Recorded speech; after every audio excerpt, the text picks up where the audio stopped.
ایسے بولتے بولتے حاضری کو آگے بڑھا دیا۔ سیام کا مطلب روزہ ہوتا ہے، بچے کا نام خود سیام ہے۔ روزہ چلا گیا، رمضان جا چکا تھا، ایسے ہی انہوں نے مذاق سے کہہ دیا، لیکن عرب لوگ آج بھی معافی اور توبے میں دوسروں سے بہت آگے ہیں۔ دوسرے دن جب اس بچے کا نام آیا تو وہاں استاد رونے لگے، کیا کہہ کر؟ کل میں نے تمہارا مذاق اڑایا۔ وہ گناہوں کا ایسے احساس ہوا کہ وہاں پہنچ کر رونے لگے اور سب کے سامنے اس طالب علم سے معافی مانگنے لگے۔ کیا دنیا میں ایسے اساتذہ ہیں جو اپنے طلباء سے، اسٹوڈنٹ سے معافی مانگتے ہیں؟ اتنا ہی نہیں کیا انہوں نے، جیسے ہم نے کہا گناہ کے اثر کو مٹانے کے لیے صدقہ و خیرات سے بھی کام لینا چاہیے۔ دوسرے دن اپنے کار میں 20-25 کتابیں لے کر آ گئے کلاس میں، اور پورے بچوں کے سامنے اس بچے کو بلایا اور کتابیں دینے لگے، کہنے لگے میں نے تمہارے نام کا مذاق اڑایا تو میں نے تمہارے سے معافی مانگی اور تم نے مجھے معاف بھی کر دیا، لیکن یہ لو کتابیں رکھو، جب تک اس کتابوں کو نہیں لوگے میں تمہارے سے راضی نہیں ہوں گا۔ اللہ اکبر! یہ ہمارے عرب علماء کے اخلاق ہیں۔ جب بھی کسی کا دل دکھا دیتے ہیں، ایک تو اللہ سے معافی مانگنا، اس سے معافی مانگنا، لیکن خود صدقہ و خیرات سے بھی کام لو تاکہ تمہارے گناہ کا دھبا مکمل طور پر دھل جائے۔ معزز حاضرین، تواب کا معنی کیا ہے؟ تواب کا مطلب یہ ہوا بندہ اپنے گناہ لے کر اللہ کی طرف پلٹتا ہے، اللہ تعالیٰ اپنی مغفرت، اپنی رحمت کے خزانے لے کر بندے کی طرف آتا ہے۔ معزز حاضرین، گناہوں سے توبہ کرنے کی توفیق نہ میں دے سکتا ہوں نہ آپ دے سکتے ہیں۔ التواب کا معنی یہ ہوا کہ توبے کی توفیق دینے والی ذات بھی اللہ تبارک و تعالیٰ کی ہے۔ میں اپنے گناہوں سے توبہ کرنا چاہتا ہوں، آپ بھی گناہ توبہ کرنا چاہتے ہیں۔ میرے ماں باپ، آپ کے ماں باپ، کلاس ٹیچر، کوئی ہیڈ ماسٹر توفیق نہیں دے گا، اگر توبے کی توفیق دے گا تو عرش والا ہی دے گا۔ اسی طریقے سے معزز حاضرین، توبہ، التواب کا معنی یہ ہوا بندے کے لیے توبہ کو آسان کرنا۔ آپ دیکھو، آپ نے نماز سے پہلے گناہ کیا، نماز پڑھ لیے، نماز پڑھنے کے بعد جیسے ہی آپ نے اللہ کے دربار میں ہاتھ اٹھایا تو آپ کا فلاں گناہ یاد آ گیا۔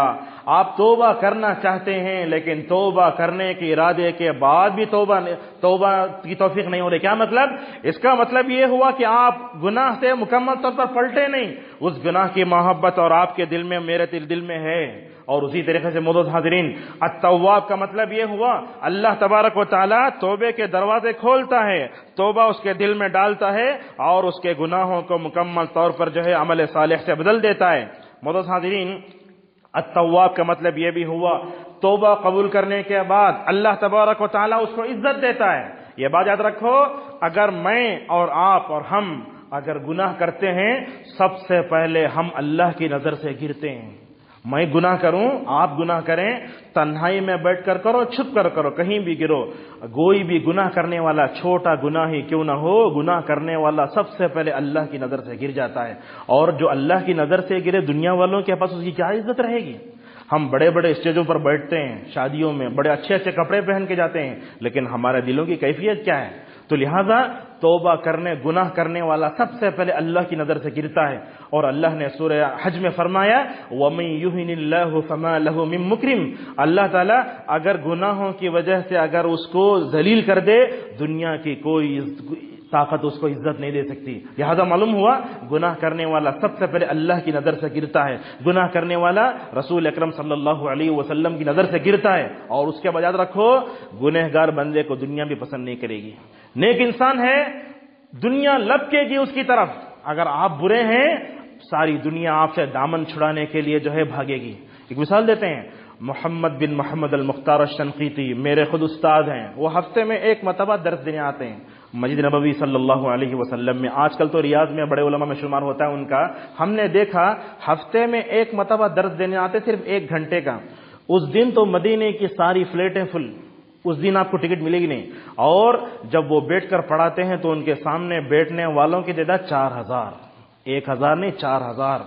جیسے ہی اپنے کار سے اترتے ہیں، لوگ ان کے پیچھے جو بھاگتے ہیں، کرسی پر بیٹھنے تک لوگ ان کو چومنے کے لیے، ان کے ہاتھ پکڑنے کے لیے بھاگتے رہتے ہیں۔ کیوں؟ یہ اللہ تعالیٰ کا بڑا مقرب بندہ ہے۔ نیک ہو جاؤ، ساری دنیا آپ کی طرف لپکے گی، لیکن گناہ کرو دنیا آپ کو اکیلا چھوڑ دے گی۔ اسی لیے اللہ کے نبی صلی اللہ علیہ وسلم نے حدیث میں فرمایا تھا، اللہ تعالیٰ جب کسی سے محبت کر جبرائیل کو بلا کر کہتا ہے اے جبرائیل سارے آسمانوں میں اعلان کرو کہ میں فلاں بندے سے محبت کرتا ہوں، آسمان میں رہنے والی مخلوق بھی اس سے محبت کرنا شروع کر دیتی ہے، یہاں تک کہ اللہ تبارک و تعالیٰ اس کو اونچا اٹھا دیتا ہے۔ اور ایسے ہی اللہ تعالیٰ جب کسی سے دشمنی کرتا ہے تو کہتا ہے جبرائیل کو بلا کر اے جبرائیل ساتوں آسمانوں میں اعلان کرو کہ فلاں بندے سے میں دشمنی کرتا ہوں، تم بھی دشمنی کرو۔ لہذا معلوم ہوا کہ جو ہے گناہ کرنے والا سب سے پہلا بندہ اللہ کی نظر سے گر جاتا ہے۔ معزز حاضرین، توبے کی اہمیت کو بتانے کے لیے اللہ تبارک و تعالیٰ نے توبہ استغفار کو نبیوں سے جوڑ کر بتایا۔ دیکھو انبیاء علیہ السلام بڑے گناہ سے پاک ہوتے ہیں، لیکن جب بھی چھوٹا گناہ ہوتا ہے تو فوراً گناہ کا احساس ایسے کرتا ہے، فوراً شرمندہ ہو کر اللہ کی طرف متوجہ ہو جاتے ہیں۔ مثالیں دیتے ہیں آپ کے سامنے، حضرت آدم کا قصہ آپ نے سنا ہی ہوگا۔ جب بھی ہم غلطی کرتے ہیں تو کہتے ہیں کہ بابا آدم نے غلطی کی نا، لیکن یہ بھی سوچو غلطی کرنے کے بعد فوراً توبہ بھی کیا نا آدم نے۔ تو ہم یہ کہیں کہ آدم نے غلطی کی، حوا نے غلطی کی، لیکن دونوں نے توبہ کی، تو کیا اس معاملے میں آدم اور حوا ہمارے لیے نمونہ نہیں ہے؟ اللہ تبارک و تعالیٰ نے دنیا کی سب سے پہلے توبہ کا ذکر الفاظ میں فرمایا، ربنا ظلمنا انفسنا۔ یہ آیت تو سب کو معلوم ہے، پروردگار ہم نے ظلم کیا۔ جیسے ہی اس درخت کا پھل کھایا، جو نورانی لباس پہنا تھا وہ ہو گئے، الگ ہو گئے، ننگے ہو گئے، اور درخت کے پتوں سے اپنے شرمگاہوں کو چھپانے لگے۔ ربنا ظلمنا، پروردگار ہم نے ظلم کیا اپنے دلوں پر۔ دونوں کی دعا دیکھو، اللہ تعالیٰ سے گناہ کی معافی مانگنے کا کتنا بڑا بہترین اسلوب ہے ان لوگوں کا۔ آدم و حوا کا کہنے لگے پروردگار ہم نے اپنے نفسوں پر ظلم کیا، یہ نہیں کہا کہ ہم کو معاف کر دو، فرمایا رب اگر تو ہمیں معاف نہیں کرے گا، اپنی رحمت کے سائے میں ہمیں نہیں لے گا، دنیا اور آخرت میں ہم نقصان اٹھانے والوں میں سے ہو جائیں گے۔ یہی تو گناہوں کا احساس ہوتا ہے۔ معزز حاضرین، حضرت نوح علیہ السلام کو دیکھو کیسے کرتے ہیں۔ نوح علیہ السلام جب ان کا بیٹا ڈوبنے لگا تو معلوم ہوتا ہے بیٹا ڈوبتا ہے تو باپ کی حالت کیا ہوتی ہے دل کی۔ جیسے ہی بیٹا ڈوبنے لگا، نوح علیہ السلام نے اللہ تبارک و تعالیٰ سے کہا رب میرا بیٹا میرے خاندان کا ہے، تو اسے بچا لے۔ اللہ نے نوح علیہ السلام سے کہا اے نوح تیرا بیٹا کافر ہے، اپنے کافر بیٹے کی نجات کے لیے تم دعا کرتے ہو، یہ تمہاری نادانی ہے۔ حضرت نوح علیہ السلام فوراً کہنے لگے، کیا کہنے لگے؟ پروردگار میں نے تجھ سے ایسی چیز پوچھی جو نہیں پوچھنا تھا، اگر تو ہمیں معاف نہیں کرے گا اور ہم پر رحم نہیں کرے گا، میں نقصان اٹھانے والوں میں سے ہو جاؤں گا۔ یونس علیہ السلام کی توبہ کو دیکھو، حضرت یونس علیہ السلام اللہ کی اجازت کے بغیر اپنی قوم کو مایوس چھوڑ کر نکل جاتے ہیں۔ نگلنے والی ویل مچھلی، تین تاریکیاں، تین اندھیرے، کون سے؟ ایک تو رات کا اندھیرا، دوسرا سمندر کا اندھیرا، اور تیسرا اندھیرا مچھلی کے پیٹ کا۔ وہاں جا کر بھی یہ بندہ اپنے رب کی رحمت سے مایوس نہیں ہوتا، کہتا ہے لا الہ الا انت سبحانک۔ یہ دعا کے الفاظ دیکھو، کہتا ہے پروردگار دنیا اور آخرت میں تیرے علاوہ عبادت کے لائق کوئی نہیں ہے، تو پاک ہے، بے شک میں ظالموں میں سے ہوں۔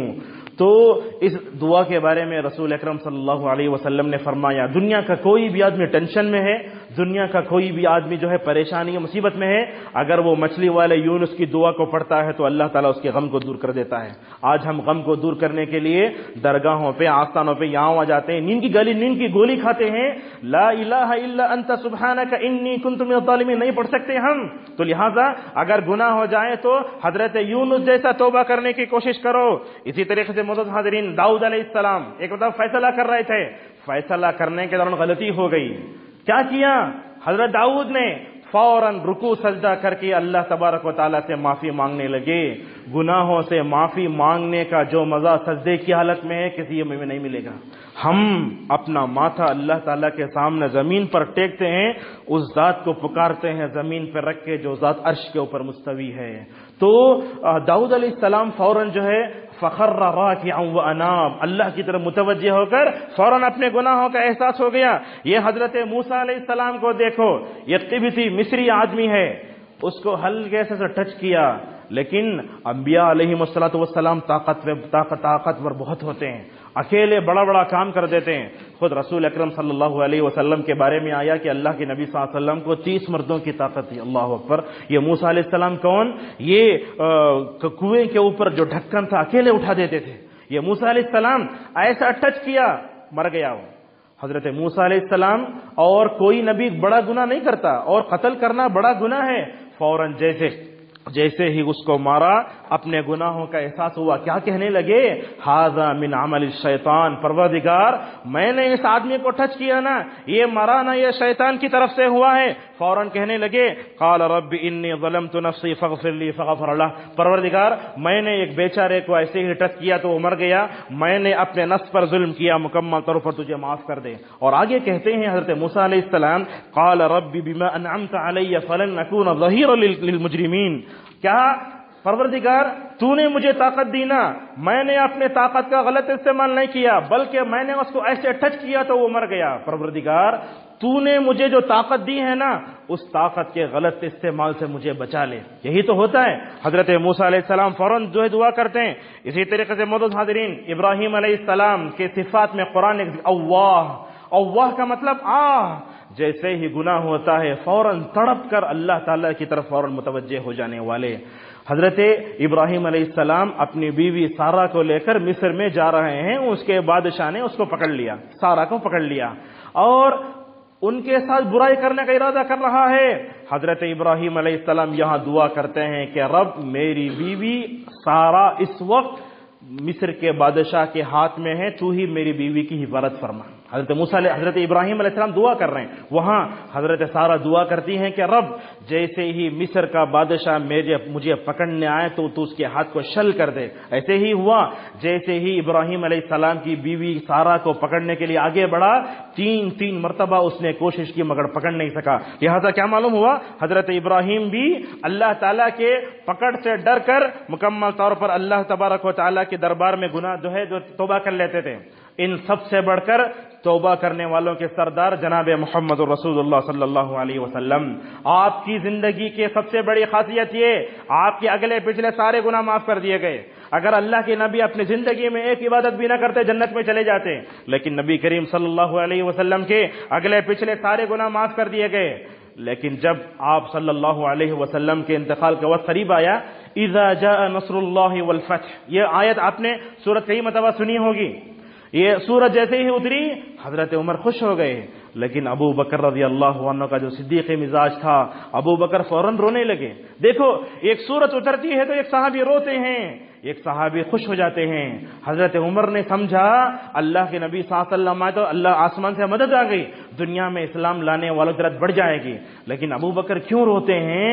اس صورت میں اللہ نے اپنے نبی سے کہا کہ اے محمد صلی اللہ علیہ وسلم، نبوت کے بعد 23 سال تک تم دنیا میں زندہ رہے، دعوت کے میدان میں اگر تم سے چھوٹی موٹی غلطی ہو تو توبہ استغفار کر کے میرے پاس آؤ۔ حضرت ابو بکر رونے لگے۔ ایک مرتبہ عمر رضی اللہ عنہ پورے اپنے بدری صحابہ تک بیٹھے ہیں، بدری صحابہ سے پوچھا اے بدری صحابہ اس سورت کا کیا معنی ہے؟ فلاں فلاں نے کہا، لیکن ابن عباس نے فرمایا یہ سورت اللہ کے نبی کے دنیا سے جانے کے بارے میں اعلان کرتی ہے، فسبح بحمد ربک واستغفر۔ اللہ اپنے نبی سے کہتا ہے کہ اے محمد صلی اللہ علیہ وسلم، ہو سکتا ہے دعوتی زندگی میں تمہارے سے غلطیاں ہو گئی ہوں، لیکن جب تم ہمارے پاس آنا تمہارا نام عمل صاف رہنا۔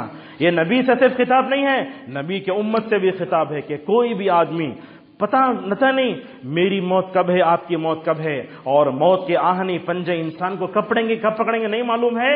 اس وجہ سے انسان کو چاہیے کہ ہمیشہ وہ اسلام کی حالت میں رہے، توبہ کرتے رہے۔ اگر توبے کی حالت میں موت آئے تو دنیا میں اس سے بڑا اور کوئی خوش نصیب نہیں ہے۔ معزز حاضرین، رسول اکرم صلی اللہ علیہ وسلم نے احادیث میں توبے کی طرف مکمل طور پر اشارہ فرمایا، کہا میں اپنی زندگی میں کبھی 70 مرتبہ استغفار کرتا ہوں، کبھی 80 مرتبہ، کبھی 100 مرتبہ استغفار کرتا ہوں۔ یہ رسول اکرم صلی اللہ علیہ وسلم کا عمل ہے۔ ابن عمر رضی اللہ عنہما کہتے ہیں اللہ کے نبی صلی اللہ علیہ وسلم کی ایک مجلس میں یہ دعا 100 مرتبہ پڑھی جاتی تھی۔ کیا دعا؟ رب اغفر لی وتب علی انک انت التواب انک انت الغفور الرحیم۔ کہتے تھے اللہ کے نبی صلی اللہ علیہ وسلم، پروردگار تو مجھے معاف کر دے، میرے توبہ قبول کر دے، بے شک تو قبول کرنے، بے شک تو بخشنے والا مہربان ہے۔